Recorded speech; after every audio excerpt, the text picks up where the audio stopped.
আসসালামু আলাইকুম, কেমন আছেন সবাই? আমার অনেক প্রিয় জিনিস নিয়ে আসলাম আজকে আপনাদের সামনে। আমি মক্কা থেকে নিয়ে আসছিলাম এই দুটো বাটি। আর এই যে এটা যেটা আছে সেটা আমার বাবা দিয়েছে, হজে থেকে নিয়ে আসছিল। এটা একটু বড় সাইজের, আর এইগুলো একটু ছোট। আমি এগুলো বোধহয় নিয়েছিলাম 10-12 রিয়াল করে, আমার সঠিক মনে নেই। এটা বড় আছে, অনেক বড়। তো এগুলোতে আসলে আরবি হরফ দিয়ে লেখা, সবগুলো খুব সুন্দর করে।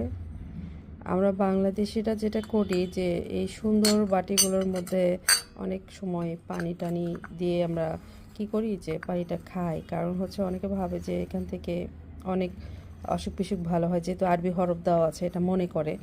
তো আমি আসলে আমার কাছে বাটিগুলো ভালো লেগেছিল, সেই উদ্দেশ্যেই আমার নেওয়া। আর যেহেতু এখানে খুব সুন্দর করে আরবি হরফ দেওয়া আছে, তো এটার জন্য আমি নিয়েছিলাম।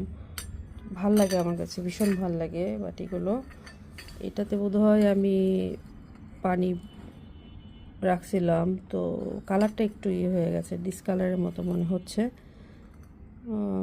হুম। তবে এইগুলো আবার কিন্তু ইয়ে করা যায়, আপনার এই গোল্ড কালার করে নেওয়া যায়। খুব সুন্দর, খুব সুন্দর লাগতেছে, এত ভালো লাগছে। কালার দেখেন, লেখাগুলো খুব সুন্দর, আল্লাহু আকবার বা আল্লাহ লেখা আছে, এই যে সুন্দর করে হরফগুলো দেওয়া আছে। কার কেমন লাগলো ভিডিওটি অবশ্যই জানাবেন। সবাই ভালো থাকবেন।